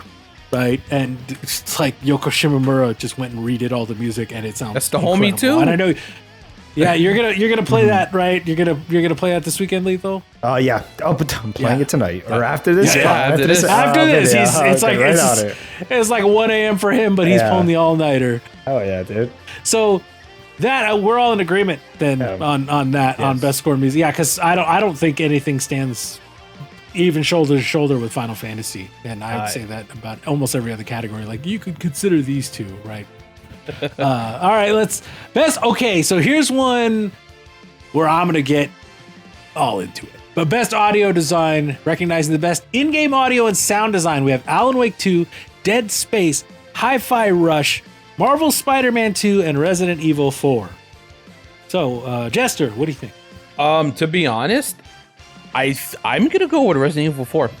I played Spider-Man mostly on my 3D audios, but I was playing it a little bit on my speakers, my surround sound. It was phenomenal. I didn't have my surround sound when Hi-Fi Rush came out, so but I do have some nice headphones. They sound great. I didn't play Dead Space. It is on the Game Pass, so I do want to play that. And I haven't played Alan Wake 2. But most of the time when I was playing Resident Evil 4, I was playing my surround sound. And boy, let me tell you, I was freaking the hell out, man. Because I'd be hearing footsteps from the right of me or from the left of me. And I'll turn around and there's a zombie right there. And it would freak me out. You can hear the chainsaws from miles away. When you break open the crates for the jewels and the shooting and the matalo and all that stuff is just it's just so good. Honestly, I think it's really good. Like that's what they did a really good job with the audio in this. But Spider-Man 2 was great. Just hearing all the little stuff, the little noises that come out with the I'm incorporating the controller noises too in this part. Yeah, I was gonna say that was my big thing. And Spider-Man, yeah, like all the spider bots that you get, all the noises that it makes, different noises that it makes, and all that stuff. Hi-Fi Rush. I mean, it's a game with kind of with music, so it's kind of, I guess, kind of cheating, but also it's smart at the same time. But I'm just gonna have to. I'm gonna have to go Resident Evil 4. It's just the way that they did that, the 3D audio, I guess, or the surround sound, whatever you use, it's just perfect. I would suggest playing this game with the surround sound because it's so much better. What about you, Lethal? Yeah, I mean, this category is always like weird because I'm just like, I'm not exactly sure every little like bit of like in-game sound that I can think of. Like I know Jester went off and like named a couple things of like examples, but I feel like, I guess if I had to pick one, I think I might lean more to Spider-Man 2 in this instance, just because I mean, I'm thinking about like the web slinging, I'm thinking about like the web gliding. He mentioned like the spider bots. I mean, the combat always sounds good. I always feel like I'm really hitting up the enemies there. I'm hitting those aerial combos and stuff like that. Even like the stuff from like the DualSense remote. And I'm trying to think, like, did Resident Evil 4 have that? Because I think Marvel Spider-Man 2, like when you get a phone call and everything, like it does. I think it does come through like the DualSense controller and stuff like that. Like it's cool ways in how they incorporate, like getting immersive. A phone call. Yeah, exactly. Yeah. So like I feel like for me, I think I just always would just in this one, I guess, lean more into Marvel Spider-Man 2. Yeah, for me, I didn't play Resident Evil. I haven't played Alan Wake, but I've seen a couple videos of some of it, and actually that does have really good like audio design. I have to go with Dead Space. I thought about that, dude, and because those things are scary. Yes. The monsters, it's the same terrifying. Reason that Jester said for Resident Evil. It's like you hear the like. Yeah, I thought about that. See, I kind of want to change it to Dead Space, but I'm like, I don't know. I might actually. I could see myself going Dead Space though too. Go ahead. I mean, it's all fun, but yeah, like I'm a little biased. Like I said, I worked on the original Dead Space, right? But hearing, and not only did I play that literally for a living for like 3 weeks, when it came out, I think the only thing that kept me from getting like the Xbox 360 like perfect gamer score for that was the stupid asteroid thing in the original one where you have to do the shooting gallery, just because it was such it had such horrible controls, and they changed that in the new one, and 10 out of 10 change, because that was trash. I love that, and every time I played that I was like, this is the only section of this game that is just terrible. But the sound design, like when you go out into space and everything's muted, it's true, yeah. Right? But you still hear you'll still hear like little little stuff going around you, like you're hearing it push through the atmosphere of the ship and stuff. Like just that, like to me, nothing else that at least that I played this year compared to that in terms of sound design. Dude, even the guns and stuff too, man. Like the slicer one, that was I'm just like that. Like you knew that hit, and that felt so good when you heard it. Like yeah, that's a good one. Even stomping on the enemies, I think. Like dude, that's always gross. Like all right, you know what? I changed my mind. Dead Space. I have to go Dead Space now. Because the more I think about it, the more I'm actually like thinking about it. I'm like, you know what, dude? There's way more I think I could pick apart that I really like dug from Dead Space than Marvel Spider-Man 2 here. I don't know. Yeah, I do want to switch it up. That's what I was saying. Like I love and I feel bad because I like everything with I loved Spider-Man. I have me and Lethal both got our 19 inches. Must be nice. Mine's right here. Yeah, it's so we both love the game, and we were talking about it. Like he was so hyped to play it. I was playing it. My brother was playing it all at the same time and stuff. And we were talking about it. It's like love it, but every turn I'm like, man, I feel bad having to like not say Spider-Man. Right. But at the same time, I go like, you're talking audio design. For me, it's going in and out of space, like the airlock sound, being in space, in the ship, like you said, like hearing the train, hearing the gunfire, stomping on the enemies, like the punches versus the stomps sound totally different, right? Like all that stuff just added up for Dead Space in terms of audio design to just top tier. I think too, like the genre of the game and the style of that game, right? I think it really caters to you getting those like sounds, and like it does play into like that kind of thriller horror aspect. So like I feel like it just like naturally it kind of just like makes those like those audio sounds and everything like really prominent, and you really can pick them apart. Whereas Spider-Man 2, like you're hearing people talking, which is like another thing too, right? Like you can swing down and like hear people talking, and I don't know. There's things for both games, but like I do think I do end up going more towards Dead Space. And that I said we're talking about it for whatever. It's all personal opinion. Let's go on. I know Lethal's answer to this already, and my answer. I'm just mostly curious about Will Jester, your best performance. You already know the homie Ben Starr. Okay. Like, come on. Okay, yeah. So I'm gonna read off these things, and we've basically already said why we all think Ben Starr because like he fucking killed it. But we do have Ben Starr from Final Fantasy XVI, Cameron Monaghan from Star Wars Jedi Survivor, who actually he's fantastic. Dude, I feel so bad because it's one of those things where it's so unfortunate that this is just a super stacked year. Yeah, because he could have easily have taken this one. Yes. Easily could have taken this one, but like it just didn't happen, man. You get Idris Elba, right? Cyberpunk, Phantom Liberty, Melody Liebert from Alan Wake 2, who I heard she's fantastic. Neil Newbon from Baldur's Gate 3, and I think he's Asterion, and Asterion is just flawless. Like he's just so great, just such a he's kind of a douchebag, you know, like he's just kind of a jackass, like, but he's just very charming in a weird way, right? And then of course the other homie Yuri Lowenthal as Peter Parker in Spider-Man 2. I think we already all said our piece on this, that Ben Starr's just emotional performance in Final Fantasy 16, like just clenched it for all of us. He was just phenomenal. He was out of this world. Bobby, where's Megan Fox for? I'm sorry. We're not gonna talk about that. I'm sorry. No, I want to just say I want to give a big like shout out to like Idris Elba because like as such a big name actor. Like it's so easy to like hop into like voicing a video game character and maybe not putting like your all into that performance, not and trying to and not trying to put names towards other characters from other franchises like Mortal Kombat. But I just want to say that like I really do appreciate it because I did play this DLC and he literally was like my favorite thing of this DLC. Like he really did go in for his character in that game and. Like there was not a single part where I was like, oh, like this sounds like kind of like whack. Like he, like every moment that he was like in that game, like every time that you partnered up with him in a mission, like dude, he stole that mission. Like he the eyes were on him. So like big ups to him on that one. I mean, and same thing could be said for a lot of these other, for everybody else here, it's the same thing. But I just want to put it for him because, you know, he's a big star. So is Cameron Monaghan, to be fair. They're both really big stars. But it's just, like I said, I just feel like, you know, you see something of, like, the whole Megan Fox thing. I'm just like, man, she could have put a little bit more, in my opinion. Yeah, I was going to say, it says performance lethal. Come on. Look, showing up and reading lines off of a script is not a performance. It sucks because, like, I guess, you have Final Fantasy 16 Ben Starr, who's going against Joker from Gotham and Knuckles. Like, it's so unfair. Like, it's hard. I mean, I'm gonna go Ben Starr, but like those three actors and actresses all together, like they're amazing. I haven't played Alan Wake 2. I haven't played Baldur's Gate 3. Yuri is I can't really say anything bad about Yuri. His Spider-Man is spot on. But like, if not for Ben Starr, I would say Yuri for Spider-Man this year personally. Yeah. But Ben Starr was just too good. He's just too good. Exactly. As Clive. Can't argue Final with Fantasy. that. Cannot argue. So we're gonna skip forward a few categories. I'm gonna go on to best ongoing, and then we're gonna talk about one that is controversial a little bit.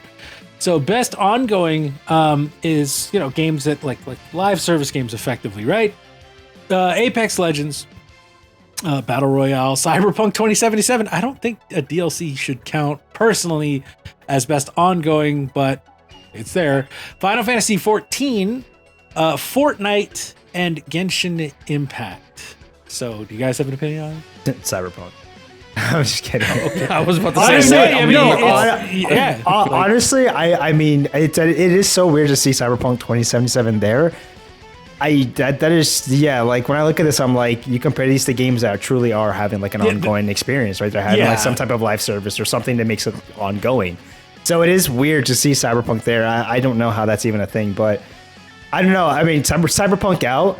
I mean, I fell off of. I never even played Apex. 14, I've always want to play, but I don't do it. The only two that I've really played here was Fortnite and Genshin, and so Genshin I fell off. Fortnite I also fell off, but I mean, I guess recently I got into Fortnite because they were doing the OG Fortnite. So like, I didn't know you were playing that. You gotta play that with me, man. You didn't tell me. We should have hopped on. I know. This is why we don't talk to each other enough. I know, dude. We need to. But the funny thing is, like, I hopped into Fortnite and I was like, dude, I loaded into my my Vegeta, my Super Saiyan Blue Evolution Vegeta skin, and I'm like, dude, that's right. They had a collaboration with like Dragon Ball at some point. They brought back Goku, or they brought in they bring back Gohan and Piccolo, and they brought in nice. Goku Black, I think, at a point. Nice. I did. I see they're doing another one too. I forgot who it was. I just saw they announced another. I think it was an anime collab. I don't know if it was Jujutsu Kaisen. I forgot what it was that I just saw recently. I think it was Jujutsu Kaisen. Yeah. The point is that, like, I think I would go Fortnite just because they continuously, like, they don't stop, and not just that, but like they don't stop with like the collaborations on that front. And to me, it's like that's just the coolest thing to see, I guess. If I had to choose for a game that's gonna fit and best ongoing, so yeah, I go Fortnite.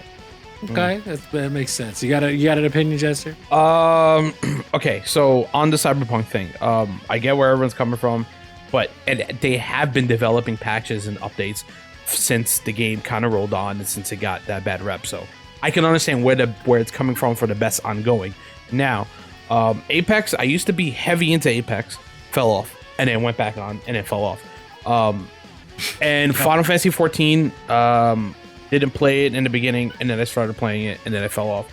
And then a couple years ago, I started playing. Actually, no, last year I started playing it, and then I stopped. I do want to get back into it, but I'm waiting for the Xbox version, Game Pass, all that stuff. Hopefully, Fortnite. I can't stand Fortnite. And Genshin Impact. I tried Genshin, it was okay, but I'm gonna go with 14 just because all the stuff that it's been doing, all the expansions, all the updates it's been doing, all the collaborations that it's been doing.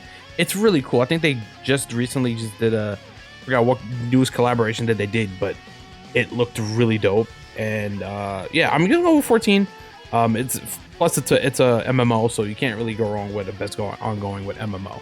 Yeah, that's very true. I personally gotta go with Fortnite, only because I like Cyberpunk is really great from having played it recently, but at the same time with the ongoing, when you say, well, yeah, they've been like I could say the same thing for like Redfall, right? They've been putting out patches trying to fix it. A lot of games right? get patches and they get patches and updates. I understand where you're coming from, but I mean that's the perception that people are saying online too. So. Yeah, and that I could, I guess I could let them. I mean, in my opinion, there's so many other games I could fit in that. Oh yeah, no. Sea of Thieves got some cool stuff. I think. Smite Pokemon Scarlet, games, Pokemon Scarlet and Violet have been updating every 2 weeks for the past year. Like that game keeps going. If people didn't know that, there's new raids and new like special Pokemon that come in and out every 2 weeks. Like, that's crazy. Yeah, Apex, I played it and it fell off really quickly. I love Titanfall, and like it just felt like a neutered Titanfall, so I couldn't stick with it because I was like, this is just like lame Titanfall. 14, I really want to get into. Lethal, if you're ever really getting into that, man, let me know. Yeah, let me know. Dude, I don't have anybody. We're making a squad right here, right now. We're gonna play. I'm changing the name of this to the FF14 squad. Oh, wait, what's the meme? Have you played the? The critically acclaimed MMO, fantasy MMO, Final Fantasy 14 with a 200-hour free trial, but like, yeah, we're doing that. Oh yeah. Genshin, yeah, I can't do gachas anymore. I just can't personally.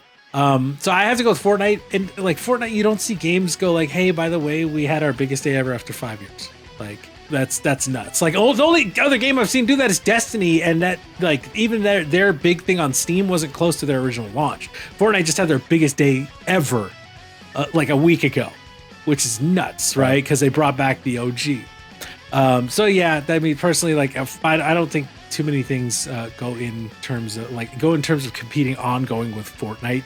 14, yeah, from what I've heard, but that's basically about it. Okay, so let's get on to a controversial one: best community support. Baldur's Gate 3, which actually does have great community support. Cyberpunk, same thing. That I would say they deserve for that continuing to develop. That game, total 180. Destiny 2. Final Fantasy 14, which as far as I've heard has a great community theme. Yes. And No Man's Sky. Whoo, what a team. That is a small team that ass on that. That is an impressive team. Hello Games, like I salute you guys for just absolutely rocking it. Yeah, the controversy here comes from Destiny 2 recently laid off like most of their community team. Bungie did, so a lot of people right now are going like, really, you're gonna nominate them for that? And we were discussing it before we started and said it's probably that these nominations were locked in. And remember, like, the Bungie layoffs happened like a week or two ago, right? These nominations might have been locked in for the last like 3 weeks, so they probably cut it right at the wire. If they win, I doubt it. I doubt it. Yeah, at this point, I doubt it, because people would just be like, "That's a joke." But if they win it, there will be a riot. But I doubt they'll win. Yeah, there will be. I think they're honestly, because a lot of the Destiny 2 community is very upset. And like I like Destiny 2 a lot, and I really like the community team members that they have for the most part. They seem like genuine cool people who just love the game and like talking about games and stuff. And I've even spoken with Cosmo a few times, and spoken with Liana Rupert on Twitter and stuff. And they are very just cool, chill people. It just sucks to see a lot of these people like have lost their jobs, especially when they're doing award-winning or award-worthy work, apparently. So. But aside from that, what are you guys' opinions? Which of these games has the best community support? I'll jump in. The one, I'm going to stick it with this one because this is the game that I keep talking about, and it's the one that I think for me, it's just my decision. But I'm going to go with Cyberpunk 2077. Ooh. Just simply because. Nah, I don't care, bro. Honestly, I always say just because of the fact that how this game launched and what it did to CD Projekt Red's reputation at that time. You were just having an onslaught of people who just kind of go ham against this company. And so I like the fact that they kind of owned it, right? I remember them putting out like a video and everything, almost like an apology and like a promise that like, hey, like we're going to continue to support this game and we're going to continue to like change the perception on it. And in my opinion, like I remember out of nowhere, and I think it's when this DLC, I don't know if it was when this DLC came out or the one before it, but at one point this game was skyrocketing on Steam. And it was hitting like a crazy active amount of like Steam players and stuff like that. I can only imagine on the console front, it was the same thing. Yeah. And so I love to see a good comeback story. But it reminded me a lot of, wasn't it No Man's Sky that also had something that was kind of similar? Like a really big comeback story. No Man's Sky was bad. Yeah. And now No Man's Sky is one of again, what we just said with they have like 25 or 30 people. Yeah. Mm-hmm. And the stuff they pull off is absurd. Like it's the game is, for that size of a team, that game is unbelievable. I don't know how they do it. It's kind of like how when Tears of the Kingdom came out, and like Ragnarok developers and like a bunch of other like Diablo developers were like, how did you do this, Nintendo? Like I asked the same thing with Hello Games, like how are 25 people doing all of this? It's crazy. I know it's a lot of I know a lot of it's procedural generation stuff, but still the fact that they hold that whole universe together is just crazy to me. But that's what I would say for Cyberpunk. It's pretty much like for me, like their comeback story. I respect it, and again, I really did love that last DLC. I was huge for the what's it called, the Phantom Liberty. I was really big for that. So I would want to say Cyberpunk 2077 takes my vote for this year. All right, Jester, what about you? I'm just gonna go with 14. Like I said, I haven't really been playing 14 lately, but I do keep up on what's happening, what's the haps and stuff like that with 14. My friends keep me up to date. Some of the Discords I'm in keep me up to date. Or I just scroll through their 14 channels and just read whatever. But a lot of the stuff that they're doing is great. Like I said, and what we just did before, ongoing, all the collaborations that they're doing, they're very upfront. And the fact that we get to play up to I think level 70 for technically free. Like, what game allows you to do that? But, because of the community, it's like, hey, we want more people to play, so here's the free level 70 characters, or you can play up to level 70. I think that's really good. Yeah. I don't think to be honest, I'm really surprised WoW has not been on this at all, which is crazy to me because WoW was technically the start of all this stuff. Shouts out to Star Wars Galaxy because that was a big Star Wars Galaxy back in the day. But I'm gonna go with Final Fantasy XIV. They're very upfront with all their stuff. Very responsive, and they're always saying, "Hey, this is what's happening," or "Hey, we found this bug," or "Hey, we found this is too powerful, so we're gonna just revert it back to what it was before and stuff like that. So I think that's just the way that 14 and that community is doing. Is they're doing a good job every year. Yeah, that's absolutely. For me, I actually gonna, believe it or not, have to go with Baldur's Gate, and the reason is because, right, if you guys didn't know, Baldur's Gate was in early access for like 3 years. Yeah. That whole time, they were literally taking and implementing community feedback to make the game what it is, right?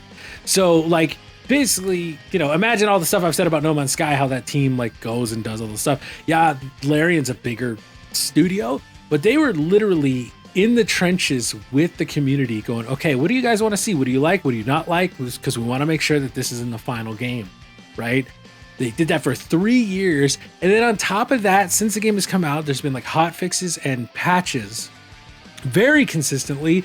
And even to the point where, this is one of the things I was talking with Chin about the other day, Lethal, was they even made a new ending for one of the characters after the community was like, we love this character and we didn't like her ending. Like, can you do something about that? Because her ending felt really lame. And so they went, and within like a month, we're like, okay, it took some doing, but we made a new ending for this character because we heard you guys didn't like it. And I was like, I cannot imagine anybody else doing something like that. Like going, okay, you didn't like the ending, in one of these 17,000 endings or whatever that this game has, you didn't like that one for this character. Okay, we understand y'all really love the character, so we'll go back and redo it and make sure it sits right with you. And everyone since has been like, yeah, the ending's so much better, thank you. Like, I've never heard of anyone doing really anything cool. like that. Right. Aside from Mass Effect 3, Mass Effect. Right? Because like everybody was like, that ending was terrible, right? So they took, and that's just the one ending for the whole game that they remade, right? It wasn't like, obviously in the sense of scope, Larian had less to do. They just had to wrap up this character story a different way. But the fact that they did it, like they could have gone like, well, there's 16,999 other endings in the game. You could put up with that one that you don't like. No, they were like, you know what? We get it. If you're really that unhappy, we're going to make it right. To me, there's no higher form of community support than that, really showing that they care. That's just my personal opinion. I do want to skip something. Like, we're already going pretty long, so I want to skip forward a little bit. We're just going to go over a couple more. We're going to leave independent and indie game out, I think. Are you guys okay with that? Because there's a whole that Dave the Diver controversy, right? It was an independent game. Yeah, there's a lot about all that, so pretty good. Yeah, so like, and mobile, nobody who games actually cares about mobile. So let's go to best action. We'll do best action, best RPG, and best like action adventure. I guess they're different for whatever reason. Best action, we have Armored Core 6: Fires of Rubicon, Dead Island 2, which I love Dead Island, but I forgot that came out this year. Ghost Runner 2, which Ghost Runner 1 was really cool. Hi-Fi Rush, and then Remnant 2. Never played any Armored Core game in my life. I played Armored Core 6. I fell in love with it. All right. I also, the fact that I bought it and I didn't have any money after that, but I was like, you know what? It was worth it. Ghost Runner 2, I do want to play. Hi-Fi Rush. Sorry, Hi-Fi Rush. I love you, but Armored Core 6 was just too good. It was too good. And I think that's what made me like Lies of P, because I played that and it made me kind of a little bit better in the Soulsborne, but I'm going to go with Armored Core 6. My answer is short and sweet, right to the point. Ghost Runner 2, because it's very, very biased take, because the company that I work for helped on the PR for that game. So hell yeah. Ghost Runner 2, baby. And I played 2 of these games, so I'm limited in my choice.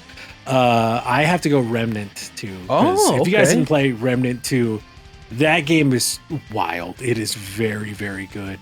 I want to be fully upfront. I won a giveaway, so I got the game for free, right? But like, I also ended up putting, I think I'm close to like 65, 70 hours into it.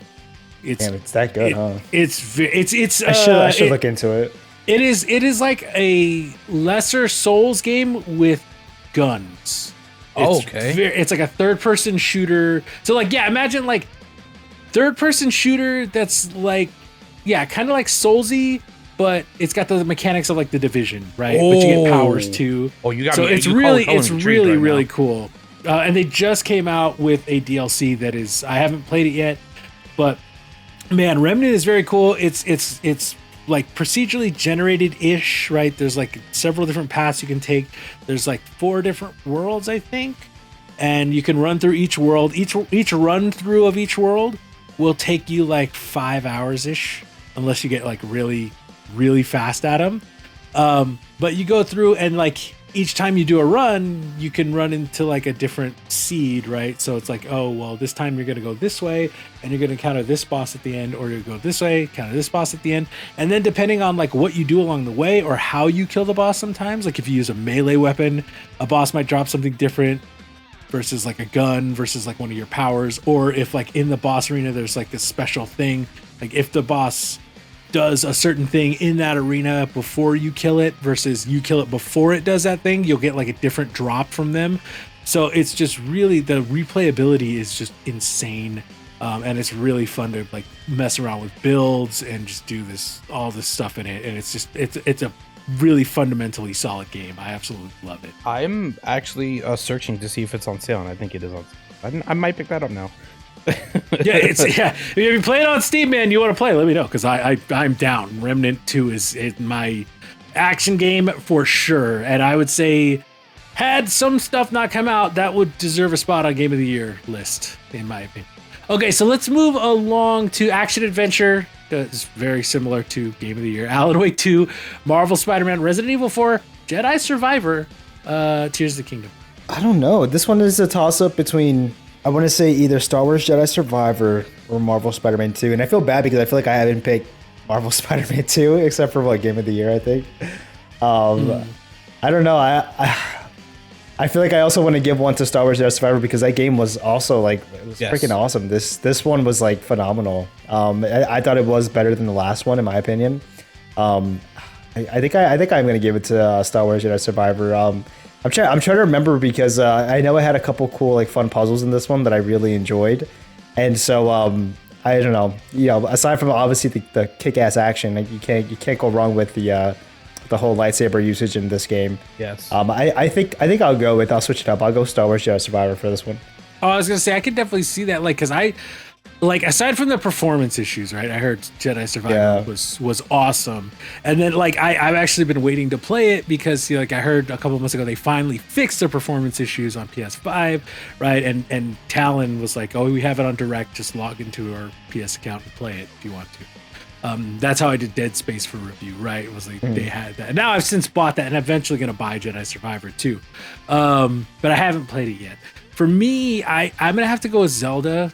But if like, it might be a two-way tie between Zelda and Spider-Man, right? Because like Spider-Man was really, really good, and like it's kind of like you said, like I don't feel like I picked it.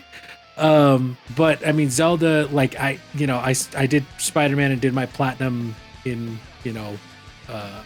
like 40 hours or so. Yeah, it was actually pretty easy platinum run. Yeah, and it was fun, and like every part of it, but I played Zelda and had fun the entire time, and I played the game like 350 hours. So to me that's what edges out like that I was able to be in that world and mess around, and like with Zelda, like the being able to build and have fun with that stuff for me is what made it. But I do want to play Jedi Survivor because I've heard like aside from the performance, when you come down like the combat, it's fun, the traversal, the story, everything about it is really, really great. So I still got to get to that, and that'll probably be something I do over like winter break. But what about you, Jester? So it was a toss-up between Spider-Man and Star Wars. I'm gonna give it to Star Wars just because in Spider-Man 2, it is my opinion, I wish there was a lot more puzzles in Spider-Man 2. Had the scientific stuff and all that, but at least in 1 you had the other stuff to do. In Star Wars you have puzzles that were easy, but there was a lot more of, and then you can traverse, double jump, glide, whatever, not glide, but like a dash, air dash and stuff like that. All right, would you rather be Spider-Man or would you rather have a lightsaber? I know it's a tough choice, Lightsaber. but I'm going with it's not. lightsaber. Like, come on, It's a man. lightsaber. Come on, man. I'm going Spider-Man because, like, if I'm living in New York, swinging around, yeah, I'm being Spider-Man. I mean, True. I need the Force. I want this Force. exactly, but no, Okay, I can see that. You're not touching me. You didn't say force powers. You said lightsaber. I mean, I assume if you're gonna have a lightsaber, you gotta have access to the Force. So well, General Grievous, man. Nah, he has access to the Force. No, I have no idea. But I think he actually did. I assume everybody was a lightsaber at some point had access to the Force. Except for Finn. But also, there was a lot of fun traversal in Star Wars. Yeah, you can web sling and web glide and stuff like that. But the fact that you double jump, glide, hang on stuff, and the down strike with the lightsaber, the traversal with the fighting is just dope. So I'm just gonna go with Star Wars. Sorry, Spider-Man, but Star Wars for me. Nah, that's fair. Like, again, these are all personal choice, right? Like, it was a we tough don't know what's choice. gonna win, but yeah, like it's tough. It's a tough choice, and because there's so much good stuff this year. Stacked year, man. Okay, so this is the last one we'll do because we got to bring up this game, especially with Jester here as a Xbox main. Best RPG: Baldur's Gate 3, Final Fantasy 16. Liza P, Sea of Stars, and Starfield. Go ahead, Xbox main. I mean, you can go me Xbox. You can go me Xbox main, but you already know I don't like Bethesda games. So and also 16's in the category, so we know we're gonna go 16. But on that note, Sea of Stars is on Game Pass. Lethal knows I'm such a good game. I'm not a turn-based RPG person. I'm not. I never played the original Final Fantasy VII. Granted, I never had a PS1. My first PlayStation was a PlayStation 2. I do love Blue Dragon, so that was like my only turn-based RPG. I did play Sea of Stars a little bit. I do want to get back into it. Liza P, I don't know if you want to call that an RPG. I guess an action game, but I don't know how they got that. But I'm gonna go with 16. Sorry. Yeah. Well, okay. That's right. Liza P, I'd say, because you can do like a lot of builds and I know. I started reading the caption. I was like, oh, okay, character progression. I get that. Never mind. Yeah. But it's just not when you think of RPGs at the top of like option for me as to include that into this category. But no, I can see that, and I would normally pick it, but unfortunately, 16 is here, and I have to go 16. However, I do want to give a ginormous shout out to Sea of Stars because it is a game that I hope a lot of people did get to play. If they haven't, please go play it. It's an amazing turn-based RPG. It's very much, if you play Chrono Trigger, you're gonna get that same kind of experience, but obviously in a more modern build. But it was a fun, beautiful, and I mean art style, just beautiful, very, very beautiful to play. So definitely please give that game a look because it definitely deserves the love. And I feel bad for Starfield because I'm one of those few that did enjoy Starfield. But it's a shame to think that, like, man, I still choose like it in a category of its own genre, right? Like I still am like, 16 more for me, and then Sea of Stars. Even though 16, you could argue like the RPG aspect of that game, like really, because like there's a lot of people who would argue that's more of an action game, and I could kind of see that argument. But I mean, it did still have some aspects of an RPG system, even though it's very bare bones, right? I think you could say, I think that's a pretty fair thing to say. But I love 16 and I enjoyed it for what it was. But I would honestly, this would be the one where even though I say 16, I'd be lying if I didn't say Sea of Stars didn't deserve it more. So I will say, can I pull a gesture here? Can I go 50-50? Yeah. Can I go 50-50? Can I go Yeah. 16 and then Sea of Stars? That's what I would do. But your heart's in 16 mostly.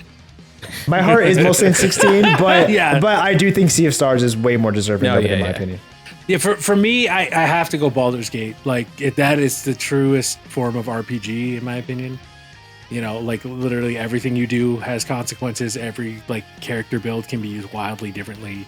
It's so deep traditional RPG that I cannot not say that is the best RPG, right? That being said, I will agree, like, Final Fantasy 16 was very light on the actual RPG elements. Yeah, right? super. Things like like weaknesses and strengths, right? It was just kind of like, you use the combat and just go.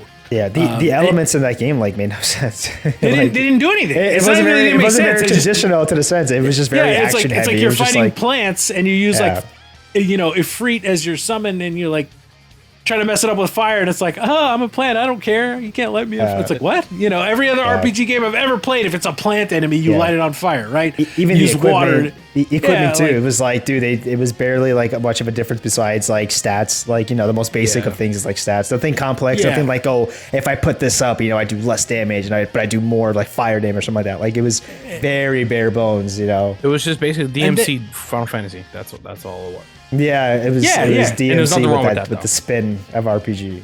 And then in Baldur's Gate, like I can use a grease bottle, throw it at an enemy, and then have my next character use a fire spell, and then it lights the whole area on fire because it's all covered in grease. And the enemy's trying to escape, and they slip because it's still grease, right? That's like, pretty cool. It's like that kind of stuff to me goes like, that is RPG, right? That is like actual deep RPG stuff where like every single thing you're doing is affecting the environment around you in a battle, and like where you're positioning, like you can miss because like, oh, I go to aim, but like there's like a weird totem in front of me in between my enemy and me, and so my arrow hits that instead, so I miss, right?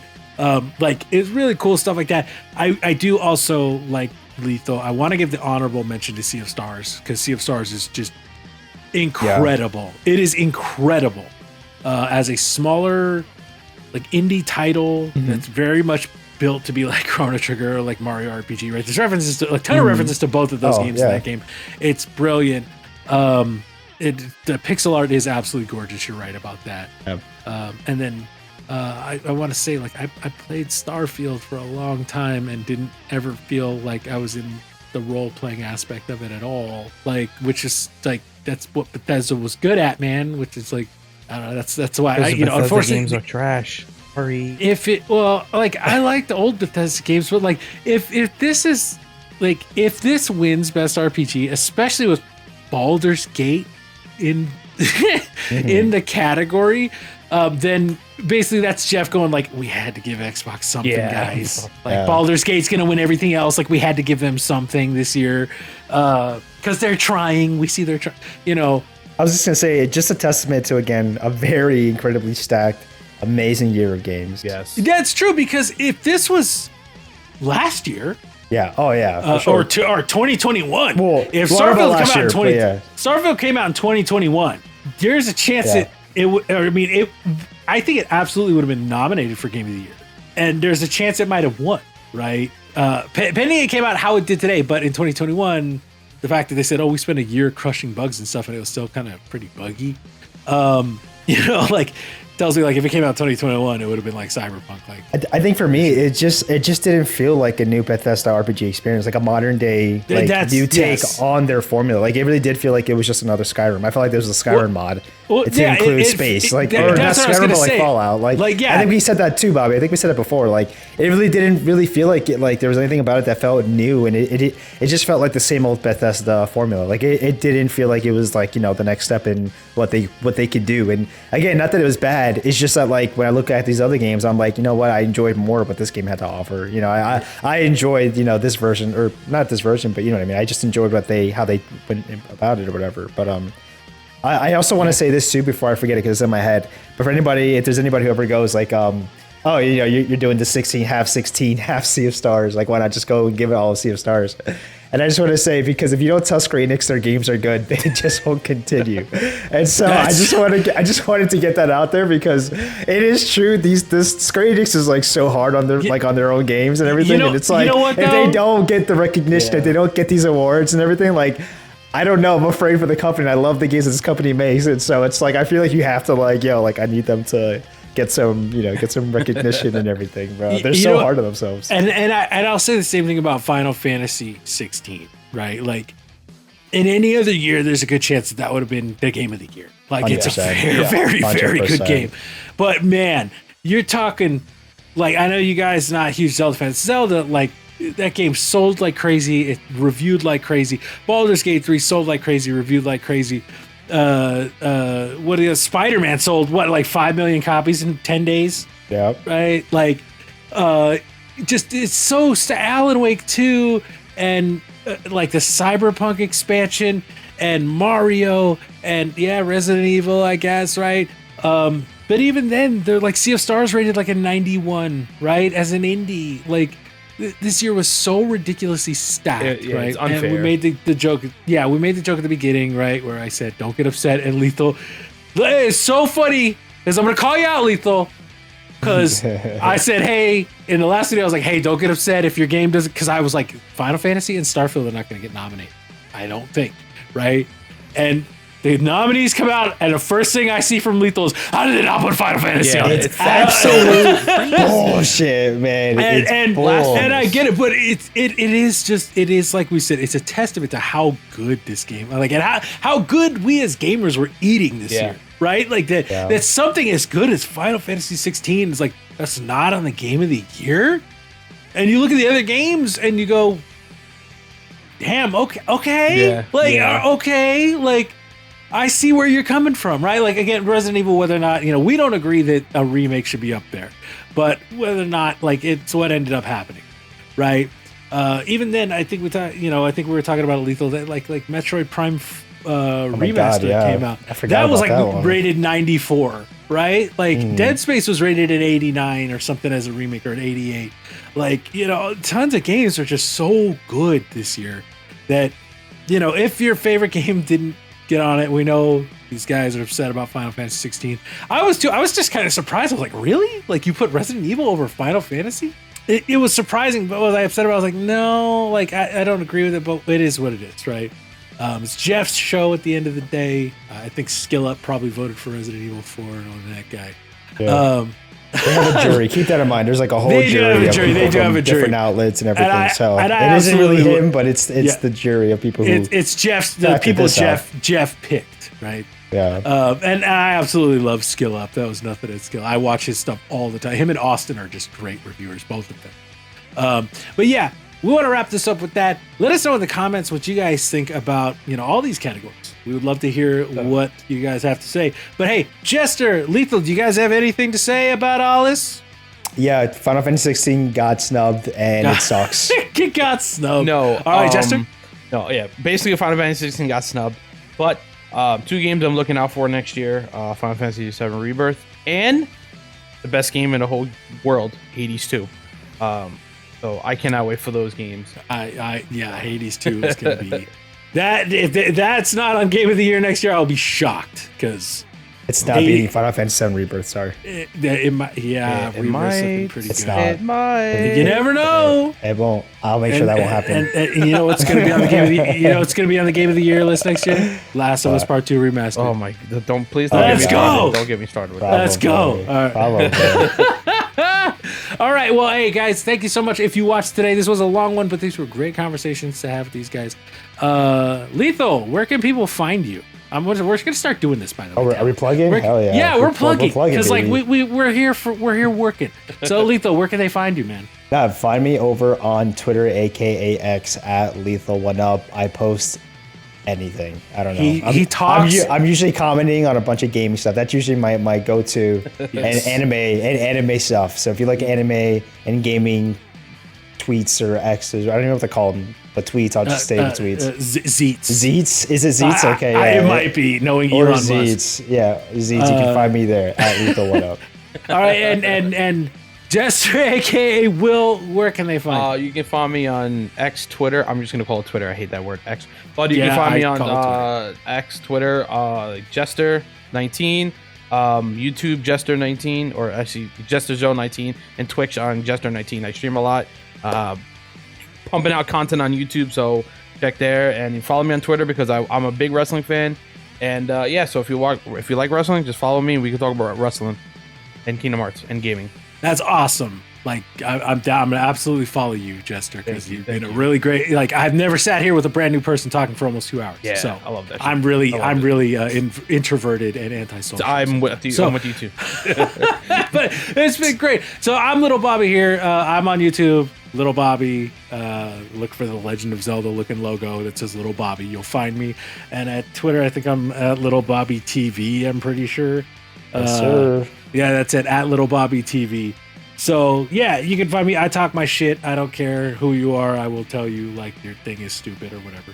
Yeah. If you're an Xbox fanboy Twitter account, don't. No, I'm just kidding. I'll fucking fight you. I'm kidding. No, I follow some of them because some of them are like great. Like what's the guy's name? So some of them are good, and some of them are just like. And it goes for the PlayStation side too. That's just as bad. They're just as bad. Both sides. They're worse. Some of them are worse. I'm like, y'all are just ridiculous. I know. Yeah, but like I'm on Twitter talking my shit about games, and I will straight up say like, this is stupid, whatever. Right? So follow us there. We'll talk to you guys about games and stuff. But thank you so much for watching. This is Direct Gaming, and this is sort of like a roundup of the Game of the Year stuff and the conversation we needed to have about these. We'll get talent on one of the next long form videos. So thank you guys again so much for watching, and we hope to see you soon. Bye. Peace.